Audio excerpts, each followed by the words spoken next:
कि दुनिया चलती है कामनाओं से।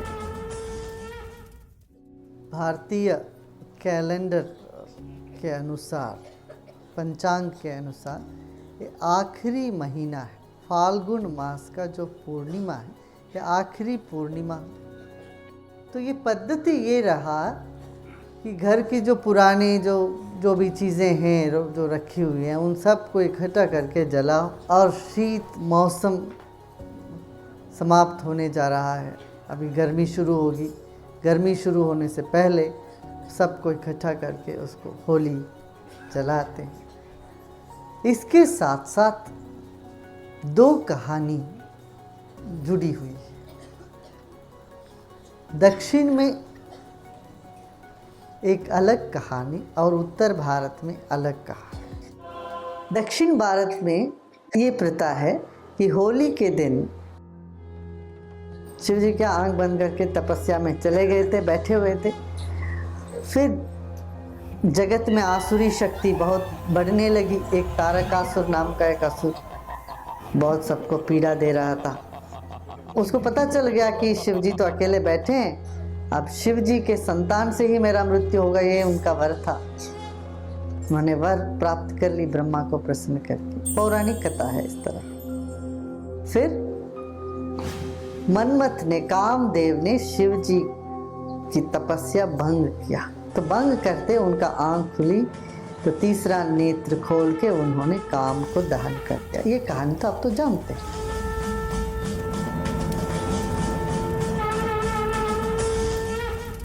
पुरानी सारी कामनाएं इकट्ठे करके रखते हैं मन में, वो सब कामनाओं को जला डालो। नया जीवन शुरू हो जाए। नई साल जो आने वाली है उसकी तैयारी है। काम को यदि हम नहीं जलाते हैं, काम हमको जला देगा। तो कामनाओं को जलाने का मतलब ही ये है कि तृप्त हो जाना, पूर्ण हो जाना, समर्पण कर देना। तो शिव जी ने नेत्र खोला, फिर भस्म हो गया काम। फिर सारे देवता घबराने लग गए कि अरे संपूर्ण रूप से काम यदि समाप्त हो जाए फिर करें क्या? दुनिया में कुछ नहीं चलेगा, फिर किसी की कोई कामना ही नहीं उठेगी, ना अच्छा ना बुरा ना कुछ भी। कि दुनिया चलती है कामनाओं से। फिर शिव जी ने कहा ठीक है, अब नई कामना की सृष्टि करते हैं, सत्य काम। होली के दिन उन्होंने काम को उत्पन्न किया। तब रंग से सब लोग खेले और जो नीरस जीवन में फिर कामना का, नई कामनाओं की उदय हुआ, रसमय जीवन हो गया।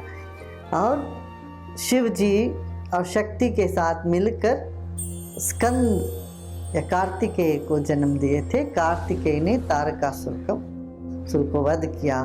तो ये एक कहानी प्रचलित है। शिव शांत है और शक्ति ही है।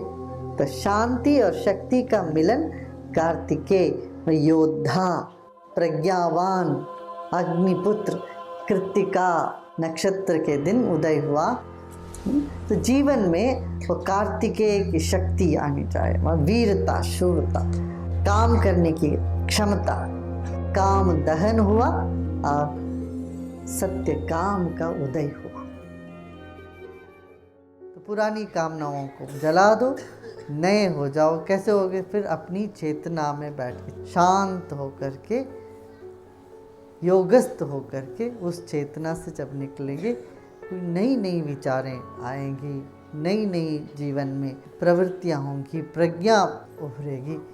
ये पुराण का एक कहानी। दूसरी जो कहानी है, हिरण्यकश्यप की बहन होलिका ने, उनके पास ऐसा कोई वस्त्र था, वो वस्त्र पहन के जब बैठती थी आग उसको नहीं जला सकती। तब वो प्रहलाद को लेके बैठी, मगर प्रहलाद नहीं जले, होलिका जल गई। ये कहानी।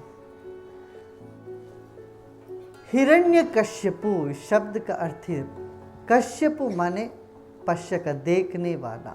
हिरण्यकश्यपु जो हमेशा सोना देखता, जिसके दृष्टि में पैसे ही पैसा है, संपत्ति देखने वाला, जिसको ना माँ बाप बेटा पत्नी कुछ नहीं नजर आता, पैसे ही पैसे नजर आते हैं, उनका नाम लग सकते हो हिरण्यकश्यपु।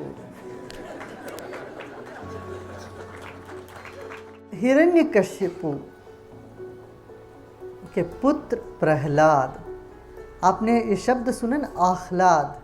आह्लाद माने क्या? खुशी, संतोष। प्रहलाद माने, ह्लाद माने खुशी, संतोष। प्रहलाद माने जो विशिष्ट रूप से जो आनंद मिलता है उसको प्रहलाद कहते हैं। एक अति विशिष्ट रूप का जो संतोष, खुशी, वो प्रहलाद है। वह प्रहलाद बड़ा नहीं हुआ, बालपन में पैदा होता। और वह प्रहलाद किसके साथ जुड़ा है? नारायण के साथ, आत्मा के साथ जुड़ा। आत्मा से जो खुशी मिलती है वह खुशी और कहीं नहीं मिलती। मगर हिरण्यकश्यपु की चाह भी क्या है? वैसा ही आनंद। हर एक का चाह, चाहे वो कुछ भी करे, एक ही है, प्रहलाद। ऐसा विशिष्ट आनंद की तलाश में लोग शराब पीते हैं, खेलते हैं और पैसे इकट्ठे करते हैं, बाकी जो भी जो हित अहित सब काम कर बैठते हैं। किसके लिए? किसकी चाह है? प्रहलाद की चाह। ऐसा आनंद मिले हमें, विशिष्ट रूप का आनंद जो कभी खत्म ही नहीं हो, वो प्रहलाद। तो ऐसी आनंद की तलाश किसको है, किसको नहीं है? हे पुरुष। तो हिरण्यकश्यप यद्यपि वैसा आनंद की तलाश में निकला, उसके खुद के पुत्र होते हुए भी उसको पहचान नहीं पाया। ऐसा आनंद कहाँ से मिलता है ये उनको नहीं समझ में आता। तब वो बोलता, कहाँ बताओ, ढूंढो, इधर है उधर है। जो लोभी व्यक्ति दूसरों को कम सताता है, खुद को ज्यादा सताता है। औरों को सताने की बात तो अलग है, हम समझते हैं लोभी या क्रोधी व्यक्ति औरों को सताता, नहीं, वो खुद परेशान रहता है 24 घंटे। तो किसी का सिर फोड़ने के लिए सोचने वाला आदमी फोड़ता तो एक बार है, मगर उसके बारे में सोचता है, बहुत परेशान रहता है 24 घंटे। कुकृत्य करने के लिए कम समय चाहिए, मगर उसके बारे में सोचना, पूरा योजना तैयार करना बहुत समय चाहिए। वो बहुत समय में परेशान रहता है। इसीलिए देखो उनके चेहरे देखो, उसमें कोई आनंद, मस्ती, शांति नहीं होती, कभी नहीं हो सकती, असंभव है। तो वो खुद को सताए, खुद के बेटे को सताए, एक ही बात। हिरण्यकश्यपु इस तरह परेशान रहा, अपने ही बेटे को हर तरह से परेशान किया उन्होंने। तरह तरह की परेशानी उसके सामने मौजूद हुआ, मगर प्रहलाद को कुछ नहीं हुआ। इसी तरह हमारी भीतर जो आत्मा है उसको कुछ नहीं होता, यद्यपि मन तरह तरह की कामों को लेके हम अपने आप को सताते रहते हैं। मन में बहुत सारी चीज़ों को लेके अपने आप को शोषण करते हैं। फिर प्रहलाद ने प्रार्थना करी तो खंभे से भी भगवान निकला है। माने जैसे बोले भाव हो और मस्ती हो, भगवान के सिवाय कुछ नजर ही नहीं आता। तो बच्चों को देखो, वो चांद में भी जीवन नजर आता है, चांद भी हंसता है, सूरज भी हंसता है, पूरा ये सारा संसार में सब जगह जान महसूस मालूम पड़ता है बच्चों को। उनमें भावनाएं महसूस होती हैं, लगता है सब में भावना है। चूहे में भी, चूहा भी, बिल्ली भी, कुत्ता भी। देखा ना कार्टून सब देखो, क्या है उसमें सब यही तो है। ऐसा बाल बोध हो तो खंभे में भी नारायण, और ऐसा शक्तिशाली नारायण निकलाए तो बाकी हिरण्यकश्यप सब घबरा गया, खत्म ही हो गया। ऐसा अनुभव, हम पत्थर जैसे हो जाते हैं जीवन में, सिर्फ पैसे पैसे सोच सोच के। जड़ता के बारे में सोचते हैं, जड़ बुद्धि हो जाती है। तो वो जड़ता मन खंभे जैसे हो जाते हैं, तब उससे निकला आते हैं भगवान, उसमें भी है। वो चेतना का उदय ही होली है। अब चेतना का उदय हो गया तो क्या, फिर तो रंग बिरंगी सब जगह रंग से खेलो। अक्सर हम समझते हैं वैराग माने ऐसा होगा, सब सुस्ती, किसी में कोई आसक्ति नहीं, एकदम चेहरा लटका कर ऐसे बैठे हैं मुर्दे जैसे, क्या है, कुछ नहीं है जी, क्या है जीवन। इसको हम वेदांत समझ बैठते हैं, बिल्कुल गलत है। वेदांत माने मस्ती।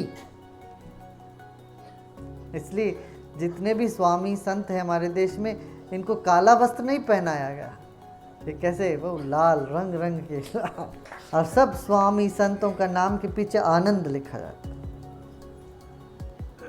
प्रज्ञानानंद जी महाराज, वो आनंद जुड़े, वो तो आनंद स्वरूप है।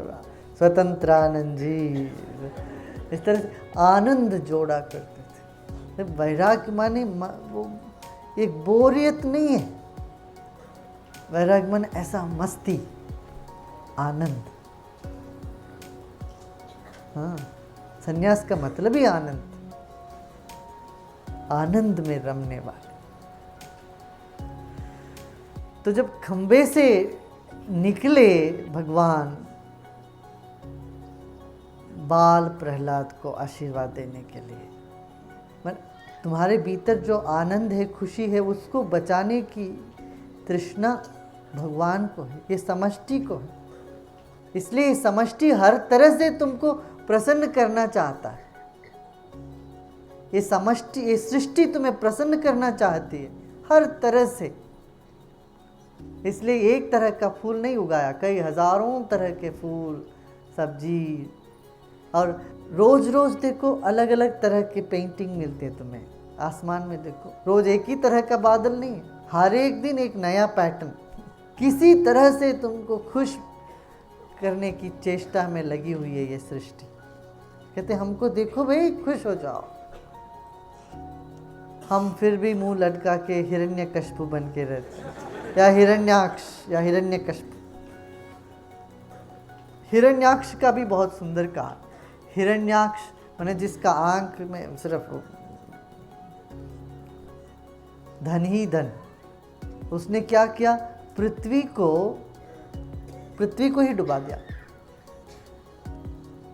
ये एनवायरमेंटलिस्ट का बहुत अच्छा कहानी है उनके लिए। ये मत समझना एनवायरमेंटलिस्ट आज नए आ गए दुनिया में, ये हजारों सालों से एनवायरमेंटलिस्ट रहे हैं। सदियों से एनवायरमेंटलिस्ट का भूमि ये था। पर्यावरण के लिए काम करने वाले हिंदुस्तान में पुराणों के ज़माने से। उन्होंने क्या कहा, हिरण्याक्ष जो सिर्फ उनको धन ही दिखता है, पैसा ही पैसा दिखता है, भूमि के लिए पृथ्वी को उन्होंने बिल्कुल नज़रअंदाज़ा कर लिया, बिल्कुल जिसको उन्होंने कदर ही नहीं किया। पृथ्वी का शोषण कर दिया उन्होंने। वैसा राक्षस ने पृथ्वी को पाताल में गिरा दिया, माने अधोगति को ले जा रहा था। तब वराह रूप में भगवान आए, उनको उठाया। वराह माने क्या, वो साफ करने वाले, सब गंदगी को साफ कर। सुअर क्या करती है, जितना गंदगी है सफाई कर देती है सब। तो मल को हटाने वाला वराह ने पृथ्वी को थाम लिया, फिर उठा लिया ऊपर। पर्यावरण की अद्भुत कहानी पुराणों में ये है। वराह विदेश में, अमेरिका में क्या करते हैं, एक साइकोलॉजिस्ट यहाँ से सब सीख के गए, और साइकोलॉजिस्ट करते हैं कि आग लगाते हैं, और फायर बच्चों को भी स्कूल में भी कराते हैं।